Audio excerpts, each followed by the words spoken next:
The following is a production of DallasCowboys.com and the Dallas Cowboys Football Club. Let's go, baby! Are you ready for a break? Yes. Are you ready for a break? Absolutely. Ready for a break?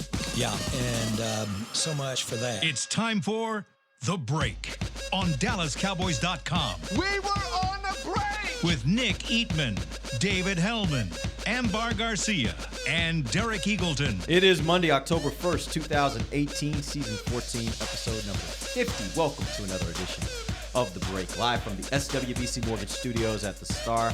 And we're ready to talk some Cowboys football. Cowboys get a big win yesterday. They moved to 2-2 with a win over the Detroit Lions, 26-24, a game that came down to the wire. Dak Prescott had a game-winning drive. Brett Maher had a game-winning field goal. Everything in that game seemed to look up for the Cowboys. So we're going to paint that rosy picture for you today. I'm sure Dave will have some things that the Cowboys can improve on, even after a win. Why me? Just it fits with the personality, right? I mean, you tend to be one that kind of brings realism back to moments when we kind of get a little bit ahead of ourselves, right? I want to argue with you, but yeah, you're right. So all right, good. Go ahead. So we're going to talk about that, and we'll talk about what went right and wrong for the Cowboys, and then we'll get into Nick's 5 plays that you should not overlook.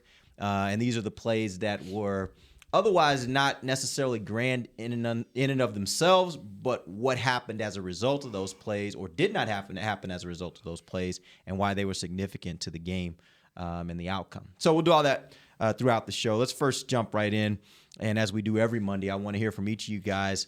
What's the storyline of this game? What's the thing you walk away from this game thinking that you know better about this team? We'll start first with Dave. I don't think I know anything about this team that I didn't already know. My main storyline coming out of today is yesterday, good things can happen when you make a dedicated effort to put the ball in the hands of your absolute best player. Obviously, Ezekiel Elliott did whatever he wanted to on the ground. He's also as involved as he's ever been in the passing game. Another screen pass to the house to get things going. And then, shocker of shockers, throwing the ball down the field to set up the game-winning field goal. He can do those types of things. He doesn't get the chance often enough. I was very happy to see that. And then, Dak Prescott played like a good quarterback. He played like the guy that we've seen him play like for 25 games over the course of his rookie year and part of last year. We hadn't seen it to this point. And it's encouraging because I don't think he has to do that much differently to be that guy. It's one game, but it was really encouraging to see that again. I think I said yesterday, that's what I expected the Dallas offense to look like in the preseason. Not this like world-beating passing game, but you got enough complementary players to make plays centered around the fact that Ezekiel Elliott is an all-pro, best in the league caliber talent. That's what it looked like. Amber. It was encouraging. Okay, Amber. Fine. Sorry, man. Okay. No, it's cool. Right. Fine. Go ahead. It's all right. Jeez, let's all chill out for a second. We are. Amber speaking now. No. What you got, Amber? No, well, not to take away Zeke greatness, but he was playing against one of the worst run defenses. But even then, basically what I'm trying to say, I'm not surprised that he had the kind of success that he had. One of the things that I enjoyed watching was Dak Prescott being able to make those throws. And even though he didn't make all of them, still, it's good to see him attempt making them. And again, he is able to make certain throws, but just being able to watch the confidence and just to be able to feel okay with like risking it and throwing the pass, that was exciting to see, and I want to keep seeing that. Nick. Sean Lee, they didn't have Sean Lee. They did a nice job without him. They won a game without Sean. Van Der Esch looked like he was a good addition there. He looks like You a good kept telling pick. me that throughout the game. You were like, man, that kid's playing his butt off. They'll give him more tackles than what 4 or 5 or 6, whatever they gave him. They'll give him more than that. I thought he had a lot more than that. DeMarcus Lawrence, they didn't get a lot of pass rush, but he actually did. I mean, he had 3 sacks and he had some big plays, but I don't think they got a lot of pass rush, but it certainly looked like with him. They won a game without him. Their defense was iffy at times, but they were able to win. We're going to get into all those topics. I think the first one I want to start with is Ezekiel Elliott. Obviously, he was the player of the game for the Cowboys yesterday, and without his effort, I don't know that they win that game. He was the first player in the NFL this season to have over 200 yards from scrimmage. He had a total of 240 yards total from scrimmage. First to do it in the NFL this season. That's the third of his career, which ties him for the lead since 2016 of any player to have three in 3 total games where he's had over 200 yards total yardage. What was the difference yesterday? Was it the offensive line? Was it just, as Amber alluded to, was it that you're playing a team that the run defense just isn't very good? Was it that the play calling maybe helped him because they were throwing the ball downfield a little bit more yesterday? What do you think it was that really helped Zeke yesterday be able to have the stellar day that he did? I think. Go ahead. It was the best coaching, job that we've seen so far from this team. I mean, we killed all the time when they lose. They did a really nice job with a lot of things during the game. Yeah, down there late in the game, they almost lost it by not giving him the ball maybe more. But I thought for the most part they called a good game, and no one wants to hear this, but they managed the game well too. Jason Garrett, I mean, he managed the game. We only talk about it on losses, but they did a nice job of doing just enough, bleeding the clock to the point where, not getting in a hurry after a Zeke play. I thought the coaching staff should get a little bit of credit for this one. Combination, I mean, worst run defense in the league. I don't think you can look past that, which is funny because Dak had, this nice day against the best pass defense in the league. I think 3 games is not a great sample size to determine who's the best. 3 games is a pretty good sample size to determine if you're the worst. You know what I mean? I mean, if everybody you play can run for 160 to 190. And by the way, these were not premier running backs that were doing this to them other than this week. It wasn't like they were This facing was Gurley. Isaiah Crowell, Sony Michel, and Matt Breida in San Francisco. So, yeah, absolutely. I think Who are you? You absolutely have to look It's on at my that. fantasy team, actually. You got to look at that. yesterday. But having said that, I mean, the commitment, I mean, he got the 25 carries. People were clamoring for him. But to go back to my point, 16 rushes in Seattle is not the reason why they lost. If you run for 160, you should be able to win in the NFL. I still believe that. I'll say it again. I'm so happy that he got involved in the passing game. A quote from Dak really stood out to me after the game because he's like, well, we saw Zeke matched up one-on-one with a linebacker, and I'll take that matchup every day. Well, can we see it more then? Yeah, because you can create that. Yeah, like you should be able to. Yeah. And that's, again. They did create that. Huh? They did create Yeah, I'm that. saying, but that's the truth. no. Like, they can create I know, that. that's the thing. And we're going to talk about 5 plays, but what's not on there is the play before the 30-yard. Is it 30-yard pass to Zeke? The last final one of the game? 38. 38. Yeah. That one, the play before that, Zeke lines up in the slot, does nothing. Just kind of does like a 2-yard out, turns around, nothing. And it was a pass over the middle, almost intercepted. Next play, same spot, he just runs by the guy. So that was a nice job of kind of setting that up a little bit and go, all right, we're going to put Zeke out there. He's not going to do anything. And then he goes and they win the game. And that's awesome, which, as usual, I haven't had time to rewatch the game. I plan on doing that. But these are things that your all-pro running back should be doing on a weekly basis. And he doesn't need to run the ball 30 times to win, but he needs to touch the ball somewhere around 25, 30 times, receiving, running, all that good stuff. He's that type of back, and with the other talent and the skill positions on this offense, he has to be. He needs to be this type of engine for this team to be good. That being said, yesterday after the game, he looked like he was beat up pretty good. And so it begs the question, as everybody expects and wants to see more of him because they feel like that's the necessary thing you have to do, is it practical to assume that the Cowboys can give him 30 touches per game? Or is he going to end up and him actually be able to make it through a season? Because he did not look good after that game. He was limping pretty good, and it seemed like that was something that happened to him early in the game. So obviously it didn't affect his production, but over 16 weeks, that's a lot of pounding. It was surprising. You've never seen that with Zeke where, he was coming in and out of the game. He was limping. That's not something that we're used to, but he's 24. I'm okay right now. I think he can handle it. Especially, he hasn't been getting that kind of workload the first 3 weeks either. So, well, and we don't need to talk about what they're going to do after this season, but there's been some talk about giving him a new contract at the end of this year. Do you want to take this 3 years and make it 5 more years on top of that, make him an 8-year type player? And if that happens, then that's something you need to kind of think about on the long haul. Now, there has been some talk about getting him for 5 years and just see what happens after that, almost running him into the ground, which is we had an argument about this on our show, I think, back at training camp. I don't think you were on that. Yeah. Nate was on that. It was me and Nate against you, I believe. Right. And, which way did it line up? Nick is trying to preserve him, and me and Nate were like, he's a 24-year-old running back. Let's go. Let's do this. I mean, there's got to be a combination of both in the middle. But, to be limping like that and still run the down the field and make that play, that was probably Dak's best throw, though, of the game, don't you think? I mean, because this isn't like Hearns or Gallup that's what they do. They go up and make plays. Doesn't have to be right there. If it's a running back, you kind of have to put it right there. Yep.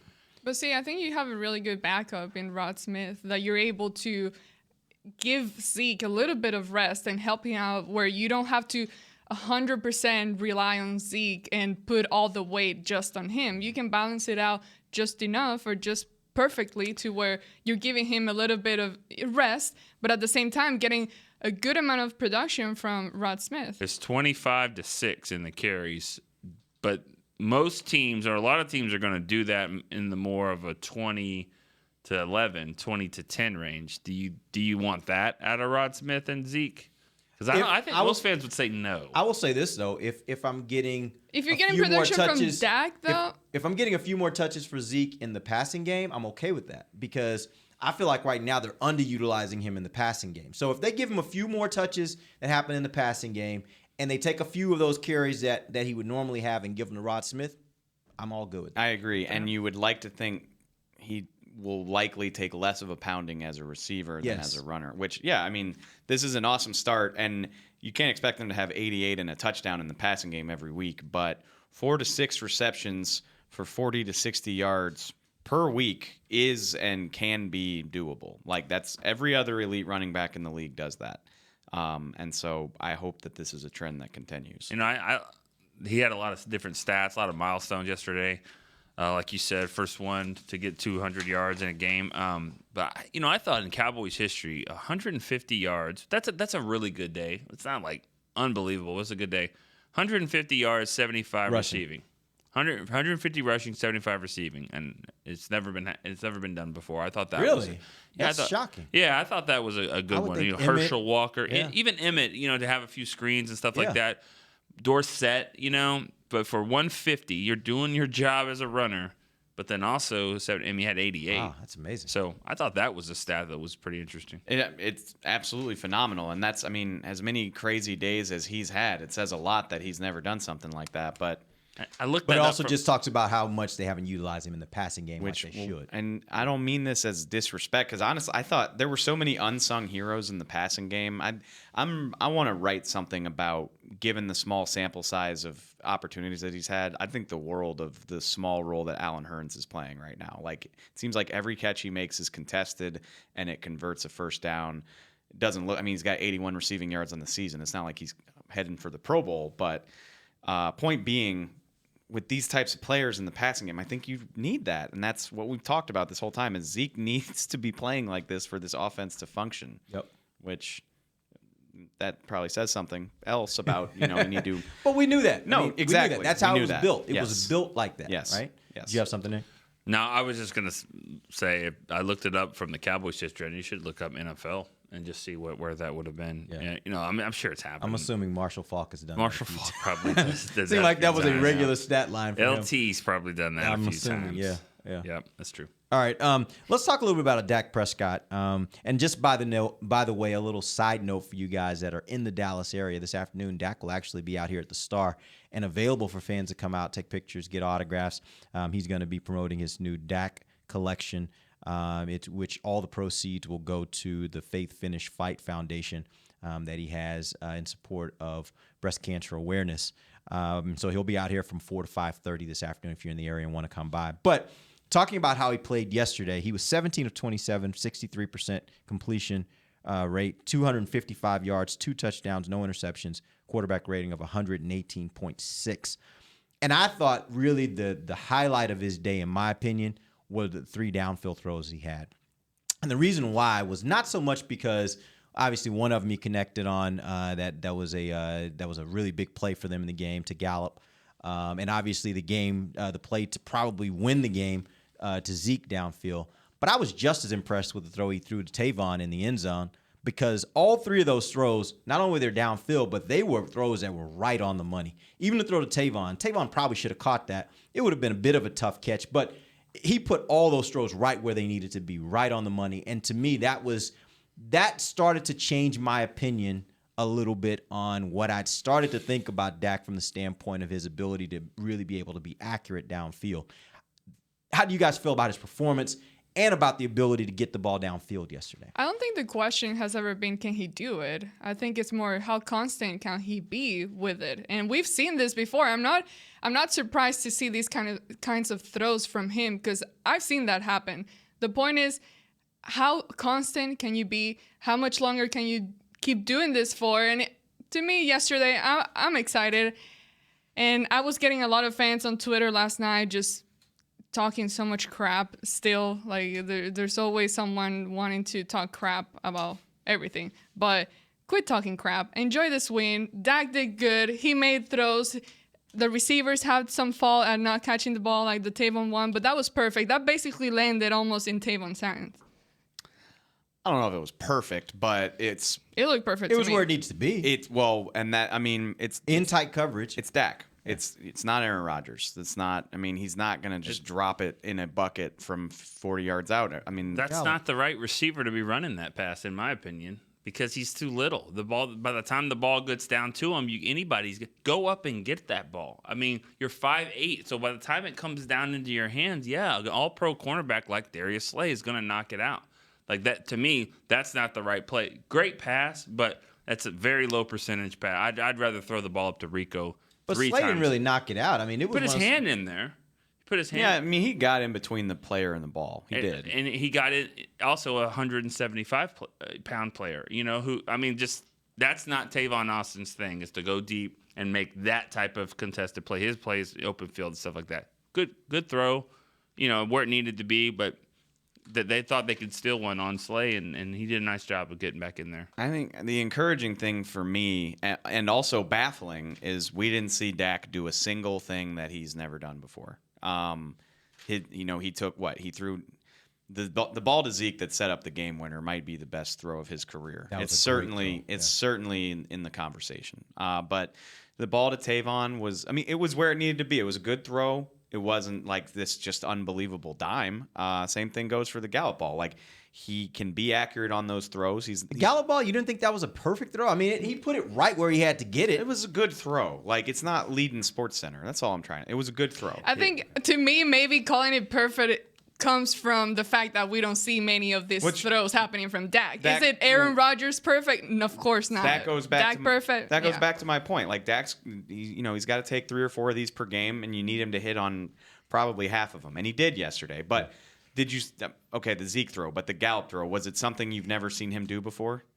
Not necessarily, but like Amber said, I don't think I've seen it with consistency for these last 10, 11, 12 games. That's the thing that yesterday I felt like for all 3 of those downfield throws, to me, he placed the ball right where he needed to place it. Now, again, some of them aren't going to always, those are hard passes to complete, but especially when the receivers, and in all 3 of those instances, except for maybe the Zeke one, they didn't have a lot of separation. I mean, it had to be right on point. And that's why I love the Gallup throw, because although you say it wasn't like this miraculous throw, it was right where it had to be, and the defender was only a step behind him. So if it was not placed right in the perfect position, I don't know that he can come up with that catch. I thought his 2 best plays, though, were an incomplete pass and a 9-yard throw to Beasley. I thought that pass to Beasley, and it's one of those 5 plays that we talked about, but that was a great play for by him, because he had the patience to wait for Beasley to get open, and then he had to just revert into some old baseball playing days and just sidearm that thing in there like that. I thought that was a great throw. That's the kind of stuff. These deep balls, this is what we see in pat and go. That's kind of what they do. Get the ball, throw it deep. But when things break down, what can you do in the pocket like that? Sorry, go ahead. I just say that, to me, the 9-yard throw to Beasley to set up 4th and 1, I thought that was really big. I couldn't agree more. The deep ball is a crucial element of football. You got to be able to hit them, and more importantly, you got to take the shots.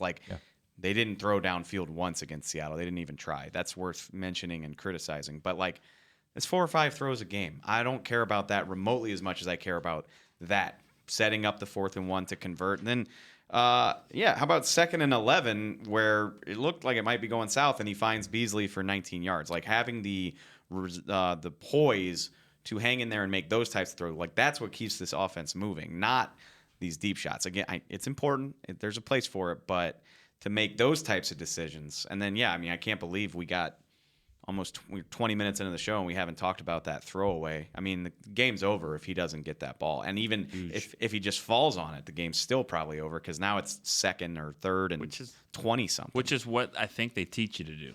Just fall on that ball down there. We've been used to watching Tony Romo for years, so we don't assume that. It's true. We assume you pick it up and you try to make a play. 2nd and 3 from the Dallas 32. Dak recovers at the 19. So if he just falls on the ball, you're talking about like 2nd and end of drive, 3rd and 17. Done. You have to call timeout, which they're pinning their ears back on the 3rd down. You're just going to have to throw up a prayer. Instead, I hesitate to compare it to Romo because Romo did some crazy stuff in situations like that. St. Louis is what comes to mind. But I mean, the wherewithal, the game's over if he doesn't play that exactly the way he did. And for him to have the poise to do it was incredible. All right. Let's take our first break. When we come back, I do want to talk about this defense. It was the first time that we've seen them this season where it looked like they were a little bit more on the ropes than they've been so far in the first 3 games. We'll talk about that when we come right back. This is DallasCowboys.com radio. If you're like me and you love... if you have a thing, then cutting the cord is scary. But then I found out I could switch to DirecTV Now and still get the live sports I love. No satellite needed, no bulky hardware, no annual contract, just... Get the live sports you love. Try DirecTV Now for $10 a month for 3 months. Visit DirecTVNow.com. DirecTV Now. More for your thing. That's our thing. Use code REALDEAL. Limited time. Price for little package. After 3 months, renews monthly at full price. Currently minimum $40 unless canceled. Prices may change. New subscribers only. Cancel anytime. Content varies by package and may be limited. Restrictions apply. Star Sports Tours is the only official fan travel partner of the Dallas Cowboys, offering exclusive game weekend travel packages with sideline access and photo ops with current players, alumni, and cheerleaders. That's not all, though. You'll get to talk X's and O's with Senior Director of Player Personnel Will McClay, and of course with yours truly, me, Brian Broaddus. You can trust the official fan travel partner of the Dallas Cowboys, and with us, you'll travel like a pro. Visit cowboystravel.com to book your travel package today. Want to use what the pros use? How about the official men's skincare brand of the Dallas Cowboys, Jack Black?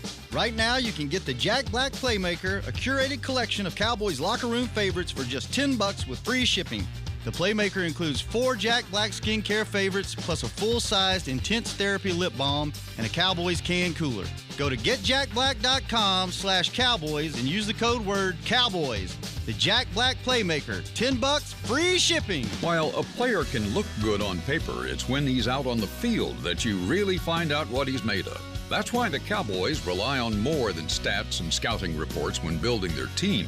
When picking a tractor, it's why you should rely on more than specs and features as well. You got to take it out and put it to the test. The Cowboys did when they named John Deere their official tractor. To experience one for yourself, visit your local Texas John Deere dealer or go to myjohndeeredealer.com/football. Back to the break. Welcome back. It is the second segment of the break, live from the SWBC Mortgage Studios at the Star. We're talking about the Cowboys' big win yesterday, 26-24 at AT&T Stadium over the Detroit Lions.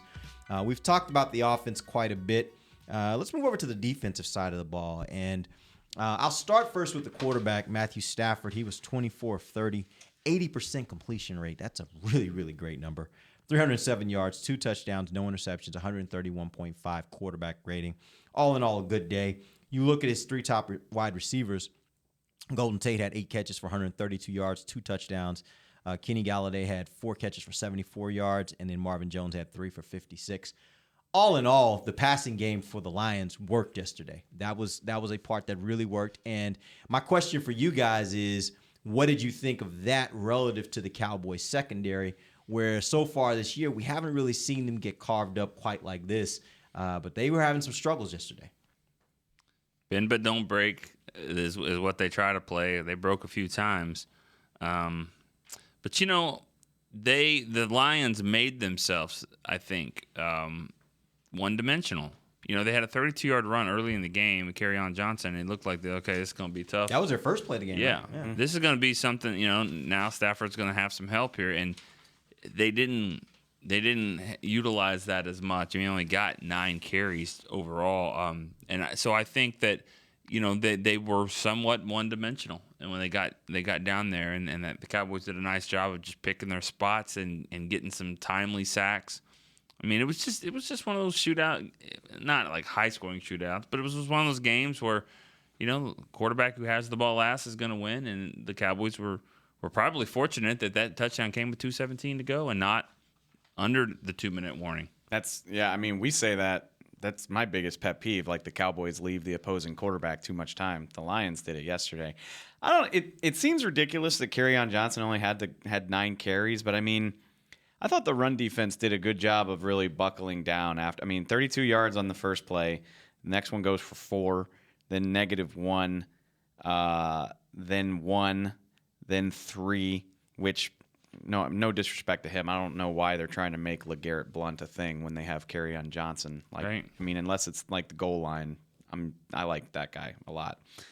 But I don't know, when you have that a favorable matchup like that, they were doing whatever they wanted to through the air. So maybe they could have tried to wear the defense down a little bit more running it, but it's hard to argue against the numbers that they put up, which ironically, I thought Cheeto and Byron both played really well. Yep. And begs the question, who didn't? Everybody else. Everybody but else. Look, I think this kind of defense works against this kind of quarterback and this kind of passing game only when your own offense is able to help you out. I think they can do enough to kind of stop it in a way. Obviously, they're still going to allow certain points, but it only helps you win when your offense is also scoring points and helping you keep the game moving.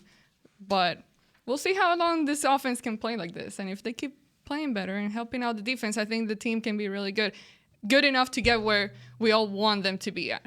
So are you concerned about the defense at this point, or was this a result of maybe just a really good passing offense they ran into? And they didn't get – I don't want to overstate this. It wasn't like they got destroyed, in my opinion. I thought the defense played okay. It just wasn't as good as what they've played maybe in some other games this season. But I thought they played okay. What do you guys think from the standpoint of just relatively speaking and big picture speaking about this defense? Well, I think that they're pretty good. They are pretty good, and they've got some playmakers there, especially with DeMarcus Lawrence. We'll see. Today is the first day that David Irving can come back. I'm not sure exactly what his role is going to be, or if he's even going to be on the roster this week. I believe they have a 1 week exemption. They do have a 1 week exemption. If they feel like he's not ready, they can wait a week. And so they don't have to make a move. They just he did have him in the building and start getting him acclimated. And that's important because of what happened to Antoine Woods. He's hurt, and I don't know if he'll be able to play next week. What was his injury? Calf injury. Okay. And a big guy like that has a calf injury that he's ruled out of the game. It could be somewhat serious enough where he might not play. I think Jerry even said he won't play next week, right? He said he doesn't know if he'll be available. Doesn't know if he'll. So, for Jerry to say that, right, and to say that this early in the week, but to get Irving on the team, you're going to have to cut someone. So who do you cut? And knowing that you have to not only replace Woods, you got a lot of receivers. It does unless beg you the cut question. Woods. Well, but it does beg the question. Or Terrence Williams did not play this. He was not active this week. Did not practice at the end of last week, and this was not injury related. Bryce Butler also got a grand total of no snaps. No, I get it, but I'm just saying the fact that all came about at the end of last week and going into the game on Sunday, does that beg the question that maybe there's something afoot there? Maybe. Sure. Yeah, sounds good.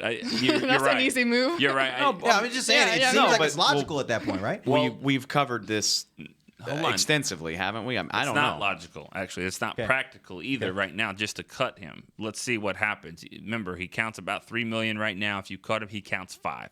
There's no reason to do that. You got plenty of cap room. You do, unless you're gonna. You're not wrong. Make a I'm trade. Just saying they got so much cap room. You're not wrong. What if they make a trade? For who? I mean, we can go ahead and end what we've been talking about for the last 3 months. They could flip a 7th round pick or something like that over to Earl. We are going to talk about that tomorrow, actually, because I do want to kind of wrap this whole safety thing up. Dave showed me some numbers today that just kind of blow your mind. But we're going to talk about that tomorrow. Let's save the whole safety conversation. Well, all right. Let's save if you want to. But I mean, I was going to say, do I have to say it? Because the safeties didn't look good yesterday. No, I want to talk about our safeties. That was actually going to be the next direction I went, but I'm talking about the other stuff. You appear to have two cornerbacks who can play on the boundary and do a good job. I don't know the numbers. I know Cheeto gave up some catches. I defy you to tell me what he could have done better in most of those situations. Those were all covered well. Byron Jones, ESPN. I'm not saying that they're the end-all, be-all. I think we probably know this team much better than they do, but they gave him the most improved player in the year in the league award through a quarter of the season. Who, Byron? Yes. So I can't argue that. These two corners are playing really well. I don't know about literally anybody else in the secondary. I've long been a defender of Jeff Heath. I think it is well worth pointing out that he's dealing with about 4 different injuries right now, but he was still on the field. I mean, yesterday was not a good day. If you can get on the field, I can't complete. I mean, I get it. Everybody's fighting through injuries. I understand that, but he was named the starter at the start of last season, and I think that was probably his worst game in that time stretch where he was named a starter. I mean, the play on the sideline on Tate's first touchdown is it sounds... Use the sideline, right? It sounds stupid, like, we're like, oh, I could have made that play. Like, no, you couldn't. You're not in the NFL. Right, but a lot of people probably could have made that play. Like, you just have to shove him out of bounds. Yep. Not a great day. I mean, what do you want me to say, Amber? Like, we've been talking about these safeties since March. It looks troubling. I always say Rod Marinelli's defenses are so good at not giving up chunk touchdowns. They don't do it very often. Well, that's 3 in 2 games. That's not good. It's a troubling trend. I already told you, safety doesn't really matter. Clearly. I mean, no, not at all. So that's how 18-yard completions turn into 45-yard touchdowns. Straight up. Well, we'll save the conversation on what they can do to try to address that till tomorrow, because I think there's definitely some conversation to be had there about what they could have done versus what's available to them now. But let's move on. Let's talk about DeMarcus Lawrence. Yesterday, he had 8 tackles. He led the team in tackles, at least at the initial outset, and then had 3 sacks. He is playing phenomenally this year, again, after the second year. And it's just, to me, it's just amazing. Talk about DeMarcus Lawrence and what he's providing for this defense at this point. Well, I mean, they didn't, like I said, I don't think they had a ton of pass rush yesterday, but he did. I mean, he had an unbelievable game. I think he didn't have a lot of help. I think Tyrone Crawford played well from the middle, but, we're not seeing really a lot out of Gregory. Taco's okay. So for him to be able to kind of do it all by himself yesterday, I thought that was what was really big. I mean, I would throw Tyrone in there too. I thought he played pretty well. I thought so too. He had a really good game. Hidden stats, when you play defensive tackle. I think he was disruptive. But I agree with the overall point. I mean, hey, I'm guilty. I jumped on that Randy Gregory hype train super hard in the preseason, and I'm so surprised. Like I keep watching, and it's like he completely disappeared. And before coming into the regular season, we were talking about him like, oh my God, this beast guy is just gonna come in here and kill every quarterback. Hey, no. We go based on what we see against this team. Like, well, he's beating Tyron Smith regularly. That's amazing. Well, Tyron Smith has not had the best first month of his career, so it's all stuff to keep in mind.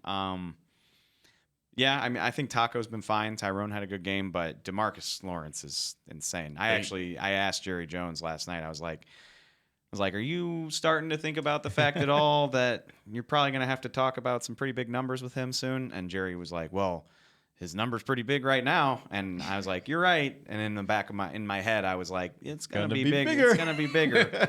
It's going to be bigger. Yeah. So it's, 5.5 sacks. He leads the league. He's got 20 in his last 20 games. Not to get too far into that. Go ahead. The good thing about that, when he says that his number is really big right now, it's $17 million, it's because that's important, because it's sitting there on the cap, and next year, like, his cap number, let's say they signed him to this monster deal, it won't be $17 million. So you have it now, you're absorbing it. It'll be less than that, and you'll still get a really big number. I agree, and I hope you're right. It's only week 4. We'll see, but I hope they don't try to play tag with him again. No, just get it. Well, you saw what happened there in with the Rams. I mean, they did that how many times? Like 2 or 3 years. Yeah, and that was the best defensive player in the league. That's what I'm in the league. When whether it's fair or not, whether he's as good of a player or not, when it comes time to talk contract with DeMarcus Lawrence, he's looking like he's going to have the resume to ask for Khalil Mack money. Yeah. And it's up to the Cowboys if they want to pay that. And he's done everything that you've wanted a franchise player to be. I mean, like, he signed it immediately. He's not playing around. He didn't showed up for everything. Didn't make an issue out of it. He's still a leader. He doesn't look like he's just sitting on a 1-year deal. He doesn't. I mean, he's upset about losing. I mean, he wants to win. And I just think he's done everything right. He's playing well. I think that they reward him. They only need it, but he's deserved it. Talk about leadership. Just the way he kind of pulls that whole defensive line together and creates that bond, creates that camaraderie, creates whatever it is that makes teams work. It's true. Like, he is really, you can see his leadership. You really can. Yeah. And that you're right about that. I mean, how else would we be interviewing Daniel Ross and stuff like that? I mean, like, but they're in the group, they're in the club. So like he's put them in there, and he made sure, hey, change your number here, do this, let's be all together. I mean, he's done it. But the best part is he's going out and getting 3 sacks on Matthew Stafford. There you go, and that's the first start. But we've seen guys that have produced and they weren't those kind of leaders. Like, they could produce, and you could say, follow me. DeMarcus? Yeah, I mean, DeMarcus wasn't that kind of leader. DeMarcus was a great player, extremely great player. Right. He wasn't that kind of leader. No, you're right. I would even say, and I don't mean this as a knock at all, but like Jason Witten and Sean Lee, they're tremendous leaders. They have tremendous passion, but it still feels like different. Like, it's like there's a respect there, but they're kind of older and stuffy in a way. Like, like DeMarcus Lawrence is one of the guys. But stuffy. He is fun. He's one of the guys. He is, he's a guy that Antoine Woods, who's barely made the team as an undrafted guy, like, he feels just as comfortable with him as Taco, who's a first-round pick. I think it's a fun, different sort of leadership to see from what we've been used to with guys like Witten. That's interesting that you say that, because do you think DeMarcus Lawrence really wants Taco to have like 6 or 7 sacks, 8 sacks, be really good? Yeah. I do too. I think so. Yeah. Do you think Witten ever wanted Gavin Escobar to have 50 catches? Probably or not. Martellus Bennett. Probably not. Or Fasano. I mean, just keep going down the list. I mean, it's a different dynamic, obviously, because you can only have one. Well, no, you can have more than one tight end on the field. But this team loves to have that. Yeah, they do. Actually, they love that. Yeah. But those are the best kind of leaders, when they put themselves within the group and not a little step above you. And DeMarcus, he's amazing. Pure entertainment on the field, off the field, and he has the kind of energy that is absolutely contagious. There's no way that you're around him and you're not better. He's thinking about that quote yesterday. Oh yeah, that was Which awesome. One? Which one? Just the quote. DeMarcus Lawrence does not care if there's a camera in his face or not. No, he doesn't. He's Straight up, somebody, we were talking to him, and somebody was like, "Are you keeping track?" The Lions had given up 3 sacks this season. He had 3. So we're like, are you keeping track during the course of the game? Like, oh, that's 2, that's 3. And he's like, I don't pay attention to that. I know when I drag a person's boop in the dirt. Except he doesn't censor himself. He never does. He never does. He's been rhymes with my name. Yeah. He's they drafted him 34th overall. He's pretty much been good from the minute they got him. He got hurt as a rookie, playoff sacks as a rookie, had 8 sacks when he had Greg Hardy helping him out in his second year, played through injuries. But so he's been good this whole time, but he is a revelation on what he has become. I don't know that I ever expected him to be like a cornerstone type of player, but that's certainly what he is. And it's not even just the defensive line. I mean, he takes ownership of that defense. Yeah. Last night in the locker room, Leighton Van Der Esch was over giving an interview. Of course, there was a bunch of media, so Tyrone Crawford's giving him a lot of flack about the fact that there's a bunch of people around him. And then here comes DeMarcus. He runs over there and gets behind him, and he's like, way to go, young fella. And, it's just kind of that you could tell there was a certain level of respect that Leighton had for DeMarcus when he was standing there beside him, because the question actually that he just answered was about DeMarcus and how much DeMarcus helps the rest of the defense. But there's just you nailed it. You can tell that the rest of that defense, how much they respect what he does. And it's genuine. It's not just for the cameras. Right, it's absolutely genuine. Because we've seen situations where it's kind of like, yeah, he's our leader, and then the cameras turn off and the eyes kind of roll, right? You've seen that before. I think it's really genuine. These guys really respect him like that, and he plays like that. And so he commands that respect, right? Yeah. All right, so let's take our final break. Let's come back. We're going to get into the 5 plays of the game that you should not miss. Nick wrote an article, as he does every Sunday, following the game, and we'll talk about those plays when we come right back. This is DallasCowboys.com radio. While a player can look good on paper, it's when he's out on the field that you really find out what he's made of. That's why the Cowboys rely on more than stats and scouting reports when building their team. When picking a tractor, it's why you should rely on more than specs and features as well. You got to take it out and put it to the test. The Cowboys did when they named John Deere their official tractor. To experience one for yourself, visit your local Texas John Deere dealer or go to myjohndeeredealer.com/football. Want to use what the pros use? How about the official men's skincare brand of the Dallas Cowboys, Jack Black? Right now, you can get the Jack Black Playmaker, a curated collection of Cowboys locker room favorites for just $10 with free shipping. The Playmaker includes 4 Jack Black skincare favorites, plus a full-sized Intense Therapy lip balm and a Cowboys can cooler. Go to getjackblack.com/Cowboys and use the code word Cowboys. The Jack Black Playmaker, $10, free shipping. Star Sports Tours is the only official fan travel partner of the Dallas Cowboys, offering exclusive game weekend travel packages with sideline access and photo ops with current players, alumni, and cheerleaders. That's not all, though. You'll get to talk X's and O's with Senior Director of Player Personnel Will McClay, and of course with yours truly, me, Brian Broaddus. You can trust the official fan travel partner of the Dallas Cowboys, and with us, you'll travel like a pro. Visit cowboystravel.com to book your travel package today. A man's Stetson doesn't just protect him from life's elements. It projects an unstoppable and legendary spirit, just like the men wearing silver and navy on the field every Sunday. Since 1865, Stetson hats are American-made with pride right here in Texas. They are still the official crown of all self-respecting Cowboys. And Stetson is proud to be on the field with America's team. Find Stetson hats in the Pro Shop or at Stetson.com today.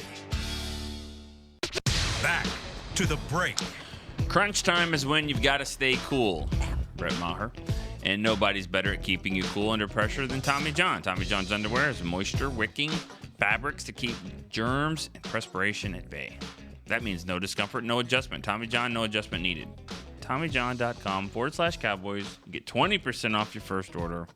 TommyJohn.com/Cowboys. Go get some good underwear. Thank you, Nick. Yesterday wasn't a Tommy John Cowboys day, was it? I'm not doing that anymore. That was doesn't bad. work. That was bad luck for yesterday. Superstitions aren't real, just so y'all know. Yeah, they're real for some people. I don't like that anyways, though. Not doing that anymore. What? Just not for me. The Cowboys? But for fans, do it. I loved them. They felt great. Yeah. We just do didn't it. win, Go Cowboys all the way from top to bottom.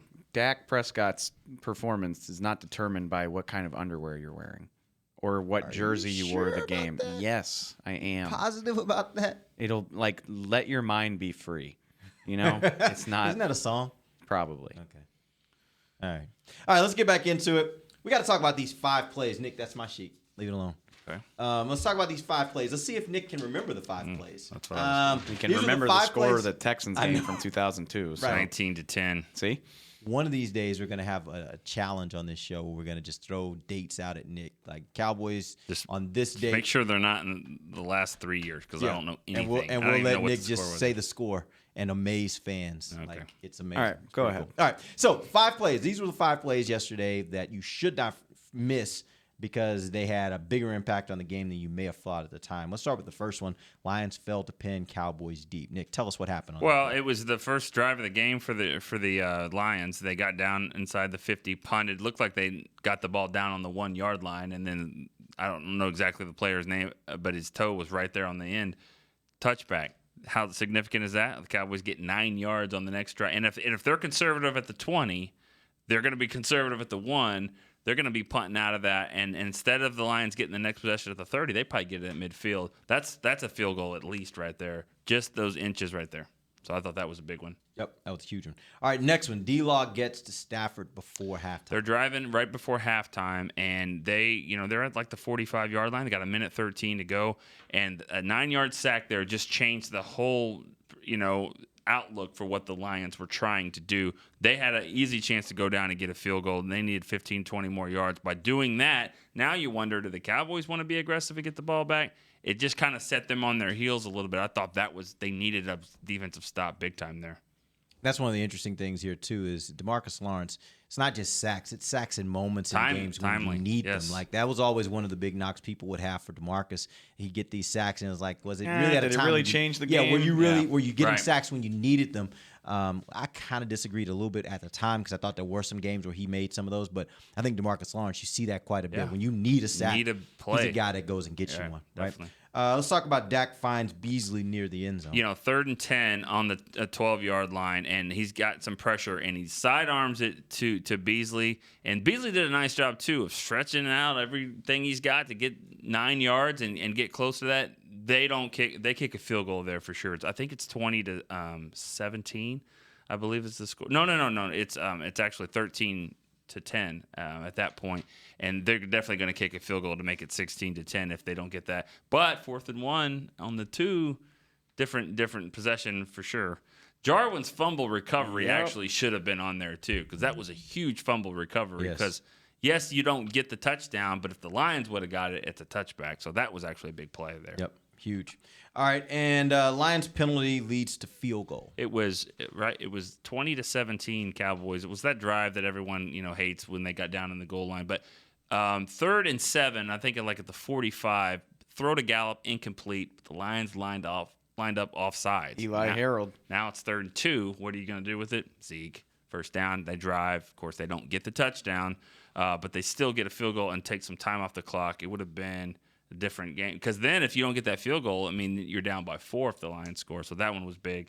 And then the 5th one we already talked about. It was just, don't forget how important it was for Dak to pick up that fumble, roll out there, and keep it at 3rd and 3. I said this yesterday, but football is so amazing because, it's been 8 months talking about it, and then it boils down to 65 snaps on a Sunday. And if Deshaun Hand comes up from that play a little bit differently and sees the ball, or if it just bounces differently, hitting the ground, in the pile.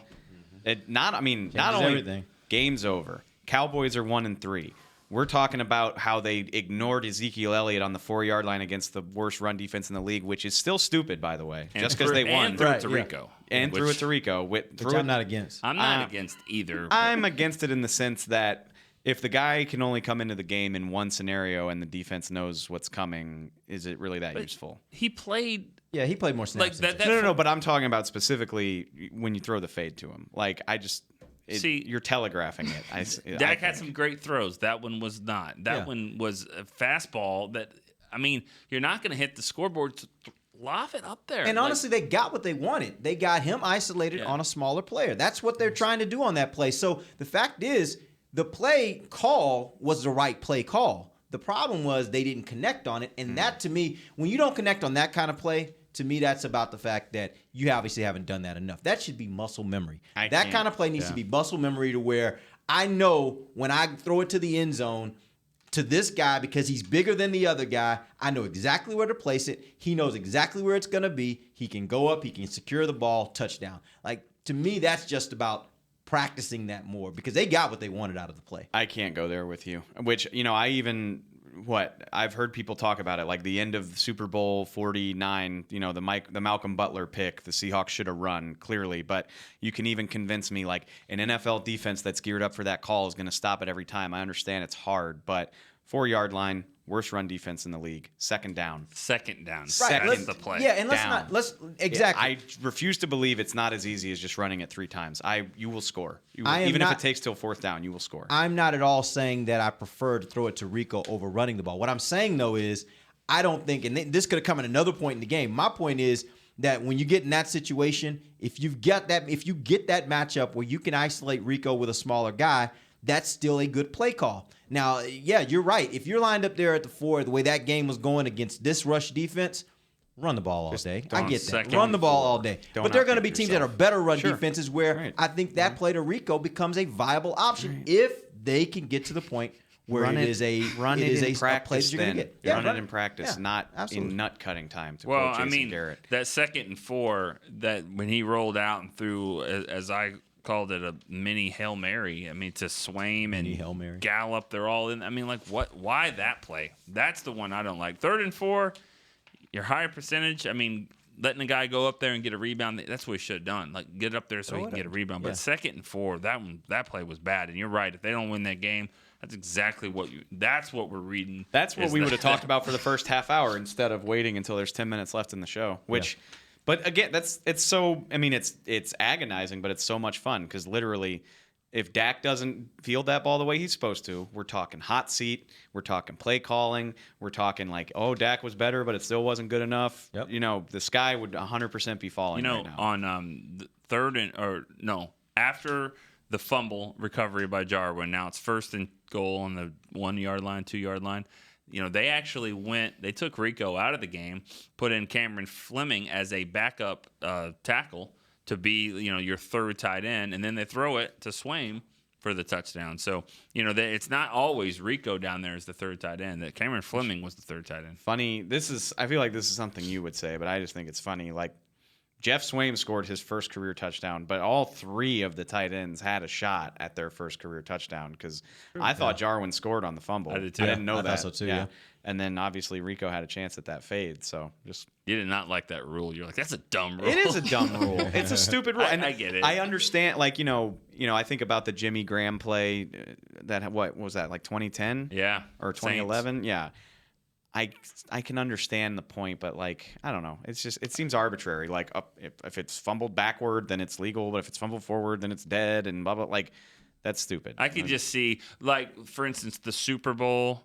I don't even know if that was 4th down. Probably wasn't. I'm talking about the Rams and Titans where that guy catches a slant and he's going for the end zone and he's tackled and it's like fumble it into the end zone. Then it's like, you know what I mean? Of course, why can't you just do that on 3rd down? Well, because you. Well, but the thing about it is, if it's a forward fumble, then that's if he's past the line of scrimmage, that's equivalent to an illegal pass, right?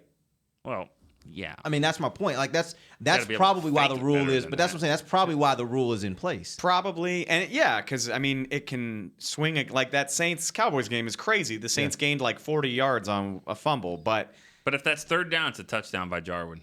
Yeah, but it just it's weird that like you should be able to go back and review. Like, okay, did he do it on purpose? No. All right. I mean, if you can review a football move, why can't you review that? Ball Like, just popped up in the air. I mean, talk about how bad. We're talking about how Zeke last week had a really good performance, but he had the miscues. Yeah. That could have been. It could have been disastrous. Huge. Yeah. Could have been disastrous. One other thing I did want to hit on, we talked a little bit about Sean Lee. The linebackers, though, yesterday I thought played really well between Jalen Smith and Leighton Vander Esch. I think Jalen had seven tackles. Leighton had 6. They seemed to be moving around the field really well. It didn't seem like there were a lot of ill effects from not having Sean Lee there. But when you think about the overall perspective, we don't think the defense played as well yesterday as they have played before. Do you think that maybe there is a part of that is because they didn't have Sean Lee on the field? Yeah, absolutely. Yeah. You don't have an all-pro player. I mean, there's only 2 all-pros on this defense, and Sean Lee's one of them. Yeah. So, yeah, it's not good. And, they went away from the run, as Nick pointed out, but they averaged 5 yards per carry. So, it was not an amazing effort. I judge linebackers just in the flow of the game by like, are you active? Are you near the ball? Do you look like you're flowing to it and you're not lost? And that's Jalen and Leighton both looked good from that standpoint. I'm positive there were some missed tackles and some plays they'll want back, but at least not the same, like not the disaster we've seen in the past when Sean Lee wasn't in there. It was an encouraging sign. It wasn't perfect by any stretch of the imagination. There was a point in the game, I think it was right before halftime, a little short pass to Theo Riddick in the left flat, and he had some blockers, and Vander Esch did a nice job of he kind of knifed through all of them and just made the tackle for 2 yards. I mean, that was one that looked like he's going to get blocked, and then it's going to be 20, 30 yards. That was a really big tackle in the game, and that showed those instincts of Sean Lee, like to be able to kind of slither here and bend here and get here. And it was a very Sean Lee-esque play. For sure. Well, that was a big one. That's one that's like, and I think I even tweeted this, like, if this is the floor and he's going to get better, like, this is pretty good. Yeah, and you combine that with Jalen and how he's playing, you might have yourself something that you're working with here at linebacker, which is, I think, important. Like, when you start thinking about the future of this defense, if you can get those corners to continue to develop and those 2 linebackers continue to develop, and by some chance you happen to go out and get a safety, you might actually be working with something here. Derwin Derwin James That's a pretty good defense. That's a pretty good defense. Derwin James is lighting it up. He is. But I can't hate on the pick. Leighton looks pretty damn good, all things considered. Yep. So. And honestly, if you didn't make that pick, you might be sitting here today saying Cowboys need a linebacker bad, because it may have been one of those situations where you don't have a lead, which we knew. Yeah, we knew at some point there was probably a good chance that Sean was going to miss a game or two or whatever.